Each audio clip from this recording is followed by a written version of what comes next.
Aujourd'hui, ce qui change beaucoup, c'est ce qu'on appelle la digitalisation du monde, qui impacte effectivement tous nos sujets, toutes nos entreprises. Alors, on est peut-être au cœur du sujet, mais c'est pas qu'un sujet technologique, loin de là.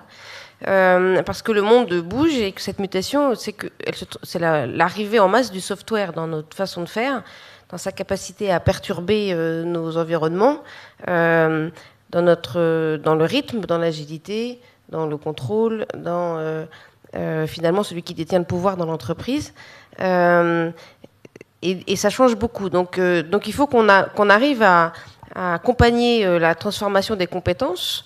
Alors la première chose, c'est qu'il faut qu'on arrive à parler la même langue. C'est-à-dire que le software, c'est une langue. Quand on code, on apprend une nouvelle langue. Et donc si on veut parler ensemble, il faut qu'on partage un minimum vital de vocabulaire, de grammaire, de syntaxe, des trucs de base. Mais voilà, c'est des mots comme ça qui fait que quand on va être en équipe projet, on va réussir à se comprendre et qu'on va se comprendre partout. Donc la première chose qu'il faut qu'on fasse, c'est que tout le monde ait un niveau basique dans cette langue pour qu'il n'y ait pas de contresens. Voilà. Et donc il faut qu'on emmène tout le monde sans effrayer tout le monde, sans se dire qu'on va changer de métier, sans se dire que c'est pas pour moi parce que moi j'aime pas ça.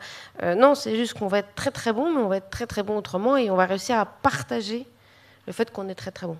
Nous, on a eu la chance d'avoir un lieu nouveau, parce que le rythme de l'immobilier n'est pas forcément le rythme de nos changements. Et donc, du coup, il faut que, quand on a des projets, on saute dessus pour en faire un outil qu'il faut s'approprier, parce que ça reste qu'un bâtiment. Et donc, il faut qu'on ait des clients qui viennent tous les jours. Nous, on a des ateliers tous les jours, matin, après-midi. On a des grands clients qui viennent, et donc ils arrivent, ils sont dans les lieux, etc. Ils viennent travailler avec nous. On a nos startups, on a des saisons pour les startups.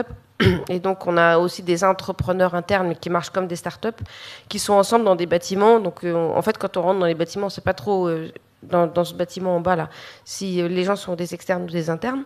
Voilà, il faut absolument que ce milieu-là soit ouvert, parce que c'est le lieu de rassemblement.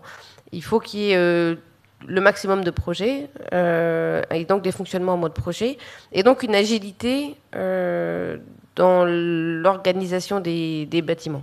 Comme on est historiquement sur plein d'endroits en France et à l'étranger, les gens qui sont sur d'autres sites ont commencé à nous dire, depuis que vous êtes à Gardens, parce que le site s'appelle Orange Gardens, on n'est plus dans la boucle.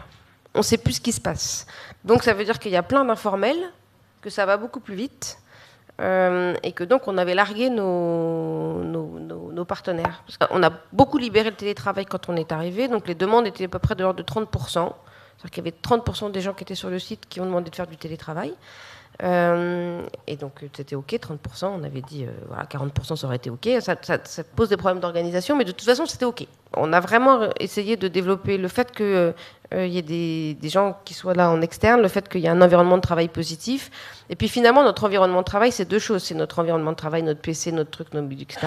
Et ça c'est complètement mobile, donc la seule chose qui est un environnement de travail un peu spécifique c'est le lieu, parce que le reste on n'a pas besoin d'être au boulot pour venir le chercher. Donc quand on vient bosser, on vient voir des gens et vivre dans un lieu. On ne vient pas chercher son PC ou son machin comme on faisait avant, parce qu'on l'a de toute façon avec soi sur son dos. On était resté quand même sur l'attribution d'un bureau, sur un certain nombre de ratios de mètres carrés. Voilà, puis on a tout un process, on a des IRP, on a une histoire qui fait qu'il fallait qu'on fasse très attention à tout ça. Donc aujourd'hui, on essaye de mettre d'aller un cran plus loin. Donc on va prendre des ailes et on va réserver par exemple 80 mètres carrés pour je ne sais pas combien de personnes ou 200 mètres carrés pour je ne sais pas combien de personnes, en étant beaucoup plus compact que ce qu'on était aujourd'hui, et on va leur dire vous organisez comme vous voulez. Et maintenant on a des équipes volontaires, c'est-à-dire que quand on dit il y a 100 mètres carrés et s'il faudrait une équipe d'à peu près tant et est-ce que vous êtes prêts à jouer le truc, on a plus de volontaires que ce qu'on veut, enfin d'équipes volontaires.